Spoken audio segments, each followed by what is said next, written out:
এই গরমে একটু গন্ধরাজ লেবুর ঘোল হলে কেমন হয়? তাহলে বানানো যাক। আমাদের লাগবে টক দই, গন্ধরাজ লেবু, চিনি আর বিট লবণ। আমার কাছে বিট লবণ ছিল না, তাই আমি এখানে পিঙ্ক সল্ট ইউজ করেছি। প্রথমেই টক দইতে দিয়ে দেবো গন্ধরাজ লেবুর জেস্ট, সাথে অল্প লেবুর রস।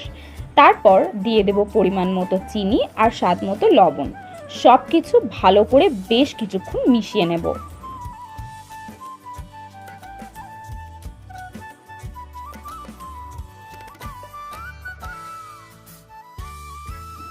তারপর দিয়ে দেব কয়েক টুকরো বরফ, আবারও ভালো করে মিশিয়ে নেব।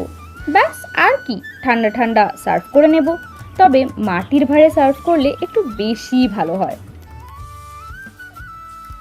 গার্নিশ করার জন্য 1 চিমটে চাট মশলা আর 1 টুকরো গন্ধরাজ লেবু। ব্যাস রেডি আমাদের গন্ধরাজ লেবুর ঘোল।